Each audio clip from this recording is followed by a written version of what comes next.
Eu aqui de novo, morrendo de saudades. Batalha que ficava, bora, bora, Jeane. Então, voltei. Muito feliz hoje, aqui com a doutora Ana Flávia, que deu a honra que eu voltasse ao programa para conversar sobre pets.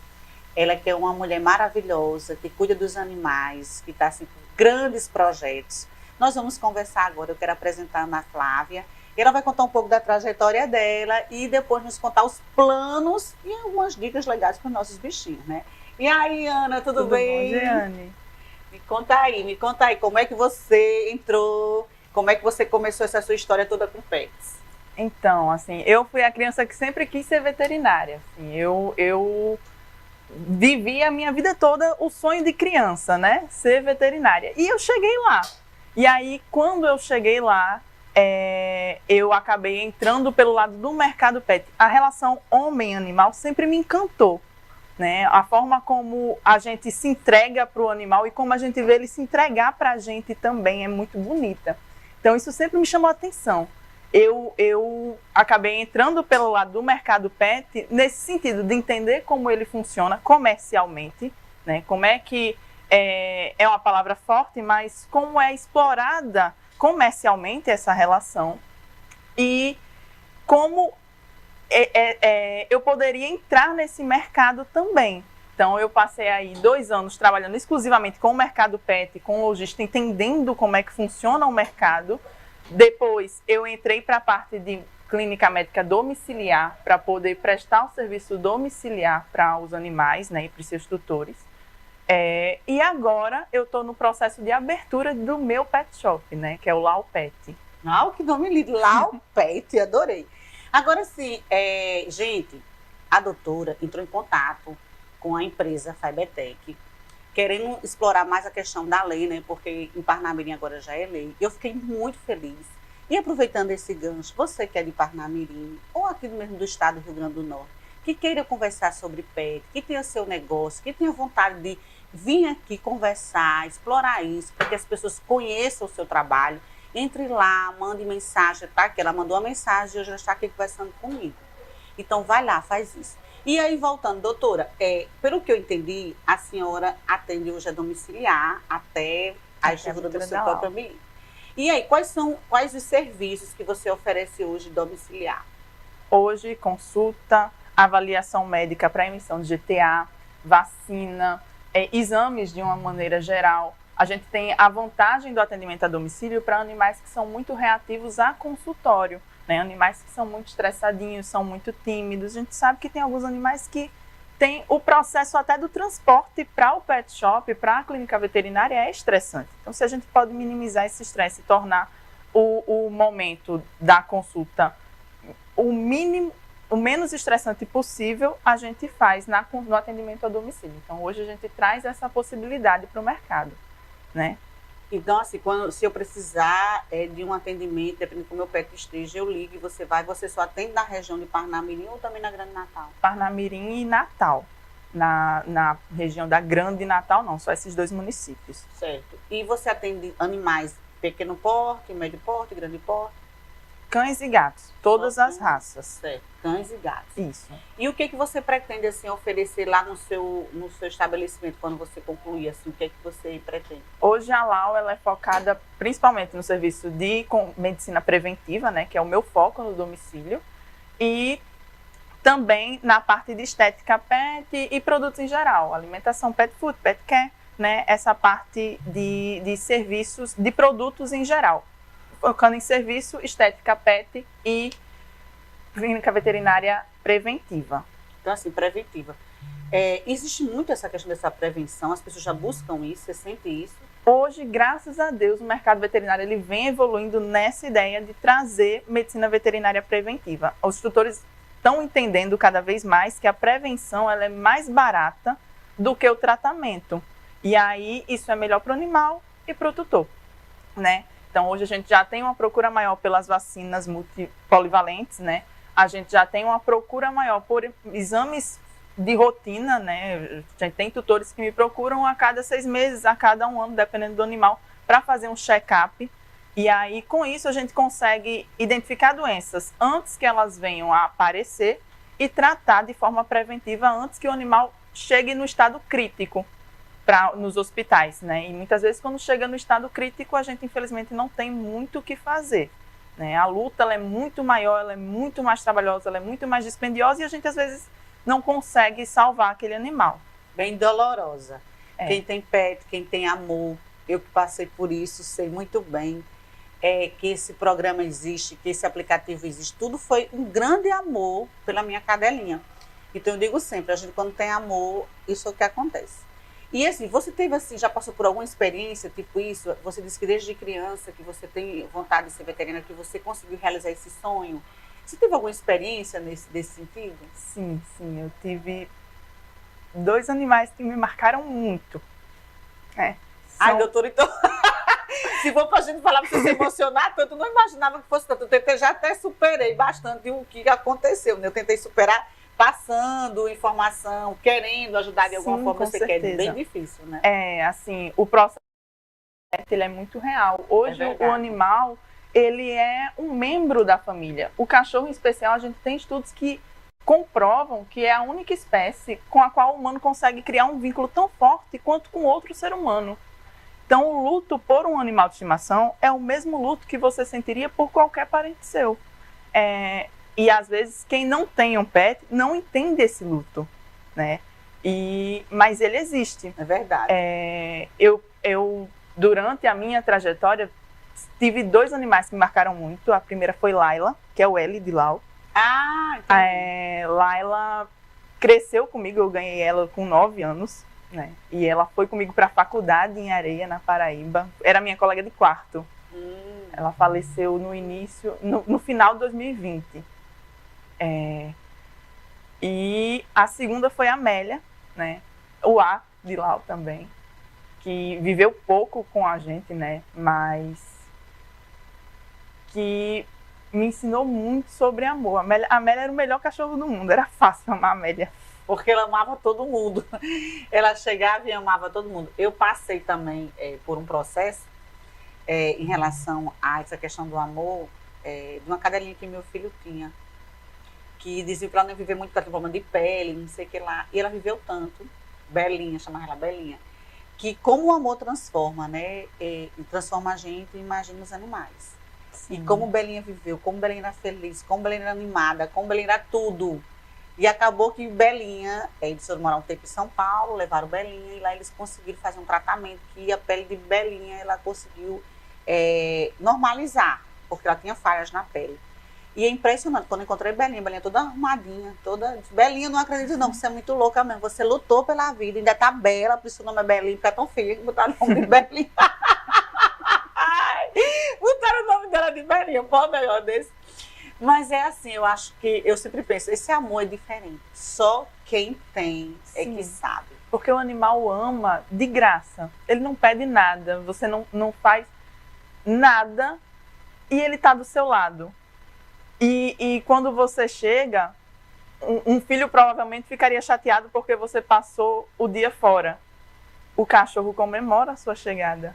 Olha que diferença, o carinho, o amor que a gente tem por pets, pelos nossos animais, o gato, o cachorro, o cavalo, o que você tenha, é diferente. Ela está passando essa expressão toda e eu estou viajando, que já estou assim, quando você fala, eu tenho saudade. Quando eu chegava, que o nome da minha cachorrinha era Pink, era uma maltês, bem branquinha, mas o nome era Pink. Que quando a gente abria a porta, ela ficava pulando 2 pezinhos assim, para cheirar, abraçar, não quer nem saber a hora que você chega, como vai, dormia debaixo da cama, e a gente às vezes queria tirar um problema. Mas é um amor lindo e maravilhoso. É linda. A relação entre pessoas e animais é muito bonita, assim. O animal, ele tem muito a nos ensinar. Eu acho que por isso eles vivem tão pouco, porque eles não precisam mais de evolução nenhuma. Eles já são perfeitos do jeito que são. Então, a gente vai aprendendo ao longo da vida o que eles já nascem sabendo. Coisa linda, doutora. Olha o que a Ana Flávia está dizendo, que você, que tem seu pet, ser tratado por uma doutora, que a gente sente realmente a expressão dela, que a gente sente quanto amor há. Imagino ela tratando esses animais. Mas vamos contar alguma coisa assim em relação à pele do animal. A gente sabe que agora com o verão, a questão do banho, a questão da pele, do calor, é sempre aquela questão da dúvida que as pessoas têm, porque o animal, ele respira pela língua, como é que a gente faz para amenizar essa questão do calor. O verão acabou, mas a gente continua sentindo muito calor, eu continuo sentindo bastante calor, eu sinto o sol bem forte. Dê umas dicas legais aí, como é que a gente deve tratar o nosso pet agora, nesse período de calor. Assim, Natal é uma cidade quente, né? Independente de época do ano, tem a época que é mais quente, mas ao longo de todo o ano é quente. A tosa, em algumas raças, ela não é recomendada para amenizar o calor. Por exemplo, animais de pelagem dupla, o pelo dele, ele atua como isolante térmico. Mas o que é duplo, para as pessoas entenderem? Spitz alemão, husky siberiano, samoyeda, chow chow, são animais que têm o pelo normal e, além do pelo normal, eles têm um pelozinho que parece uma lã. Sim, eu já percebi. Pronto, esse pelo, ele atua como isolante térmico. Ah, eu não sabia. E aí, não é indicado tosar esses animais, né, pensando em calor. O indicado para esses animais é um ambiente climatizado, né? Se você tem acesso a um ar-condicionado, que o animal esteja no ambiente climatizado, no ambiente mais fresco. Ao longo do dia que você bote água gelada, ofereça água gelada para esse animal, bote pedrinhas de gelo. Tem algumas dicas com sachê, né? Eu faço muito isso lá em casa. O meu é um shih tzu, o Otávio, né? Que é o Odi lá. Legal. Ele é um shih tzu. E aí eu pego a forminha de gelo e boto o sachêzinho, saio distribuindo os pouquinhos, as porçõezinhas de sachê na bandeja e completo com água. E aí, quando tá no pico de calor do dia, né, meio-dia, 1 hora, 2 horas, eu tiro 2 pedrinhas, boto na vasilha de alimentação dele e ele fica lá chupando. É uma forma de induzir o consumo de água, que é importante, e também de enriquecimento ambiental, né? O animal, ele tá gastando ali energia para ter acesso àquele patê que é gostosinho e está ingerindo água, está amenizando o calor, porque está tomando um picolé praticamente. Então a gente consegue amenizar dessas outras formas. A tosa tem que ser avaliada se é relevante ou não para a raça. Em algumas raças não é interessante. Olha que legal, eu também tinha dúvidas quanto a essa questão aí da tosse em relação ao calor. Porque eu percebo que algumas raças as pessoas deixam bem baixinho o pelo, e aí eu fico pensando, não, acho que fez isso por conta do calor, né? E outra dúvida que eu tenho também é essa questão do gelo. Isso pode ser para qualquer raça? Botar o gelinho Isso. O gelo é excelente porque, principalmente assim, eu sempre tempero o gelo, né? Boto um sachêzinho. A Amélia, ela gostava muito de água de coco, então fazia o gelinho com água de coco.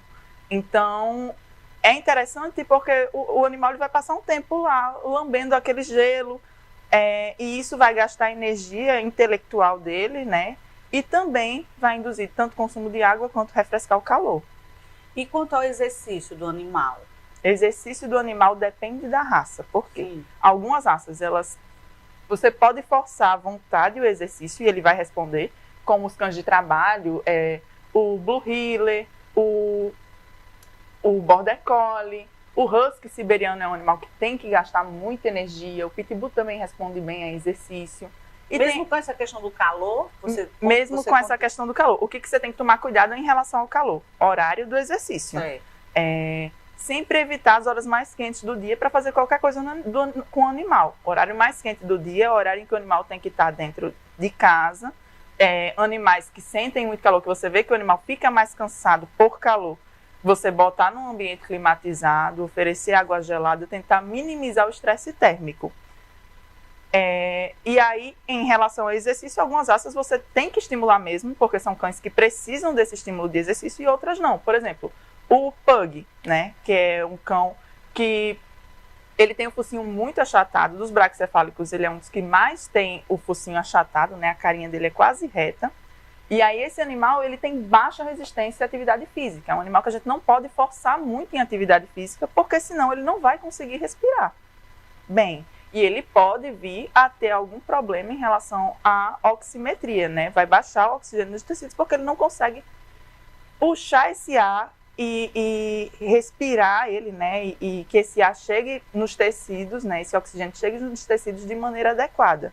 Então, esse é um animal que você não pode forçar muito no exercício físico, mas ele precisa gastar energia intelectual. Então, para esse animal, o enriquecimento ambiental ele tem que ser voltado para atividades que não tenham cansaço físico, como um Kong, roer um osso, Lembrando que oferecer osso é sempre muito, muito delicado, assim, não é todo osso que pode ser oferecido para o animal. É bom sempre procurar uma dica veterinária em relação a posso oferecer, não posso oferecer, o que eu posso oferecer, mas é um enriquecedor ambiental interessante. As orelhas, eu sou fã de orelha de boi desidratada. É excelente, o risco é praticamente zero, você tem que tomar cuidado quando ela vai ficando pouquinha para poder tirar antes que o animal corra o risco de se engasgar, mas é excelente para raça pequena. Isso se chama o exercício intelectual? Isso, enriquecimento ambiental voltado para a parte intelectual, né? Você vai fazer um desgaste intelectual no animal, ele vai ficar gastando o osso. Energia. Isso, ele vai gastar energia intelectual.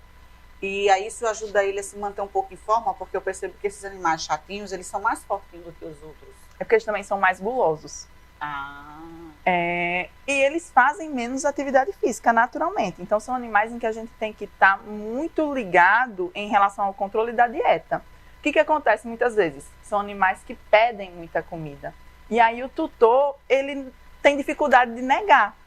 Entendeu? Então são animais que, assim, o ideal em relação a petisco é que o animal coma 10% do que ele come da alimentação. E aí, o que acontece? Se o animal come 100 gramas, ele tem direito a 10 gramas de petisco, que é no máximo 3 biscoitos por dia. O animal come 3 biscoitos por refeição. Ele vai ter um sobrepeso. Não porque é da raça, mas porque o manejo alimentar não está ideal para aquela raça.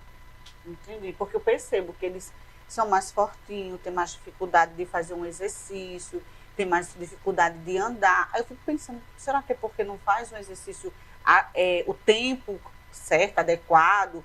Ou é a questão da alimentação? Sempre que eu vejo um animal, eu fico com essa dúvida. Por que eles têm tanta dificuldade? Eu percebo que tem a ver um pouco também com a respiração, né? Que a gente percebe que eles têm dificuldade de respirar. E eu percebo assim que antigamente a gente não via tanto antes esse tipo de animal. Mas agora a gente vê bastante. Eu vejo bastante caminhando na praia. Eu percebo que tem muita gente que tem esse tipo de animal. E eu ficava bastante com essa dúvida.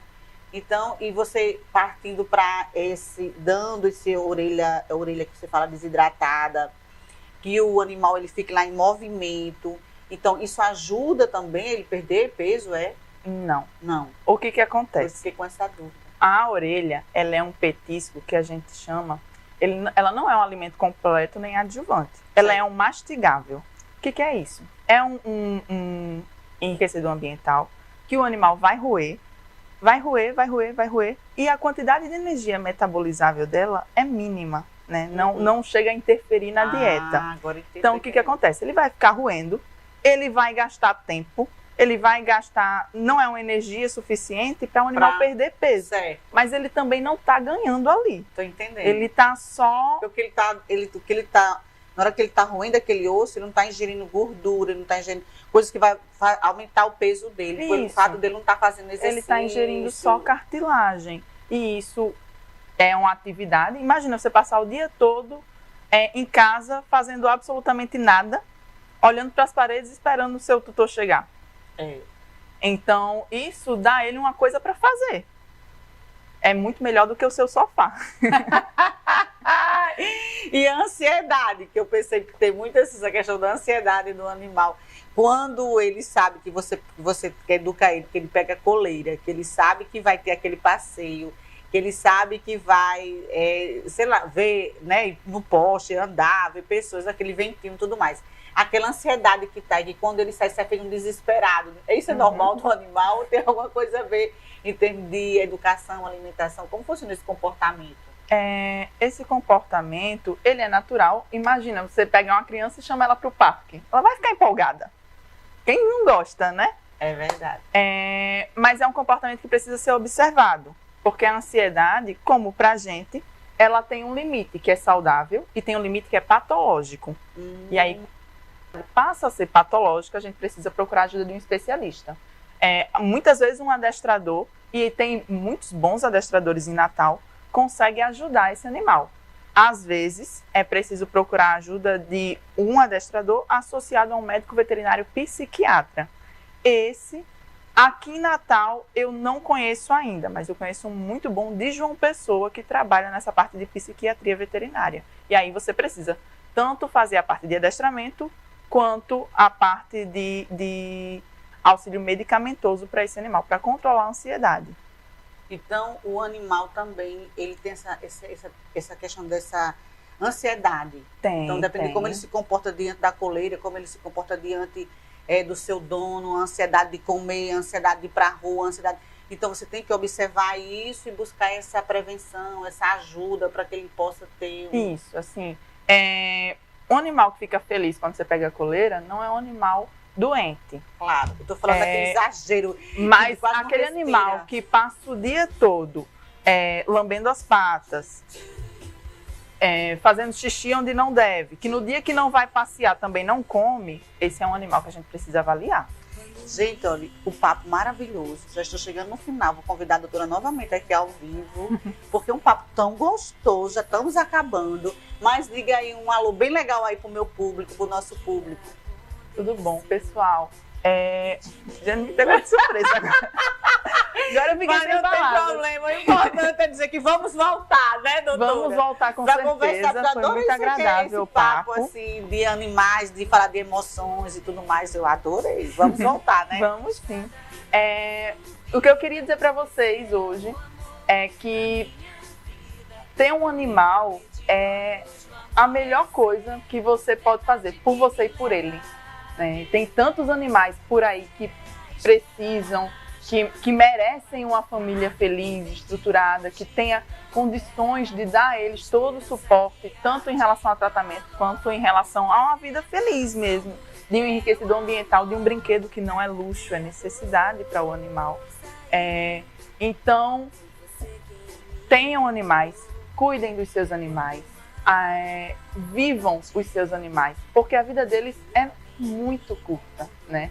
E a gente tem, quando a gente se propõe a pegar um animal, a obrigação de cuidar deles e de dar a melhor vida possível para eles, né? E isso é gratificante, tanto para a gente quanto para eles. Muito obrigada.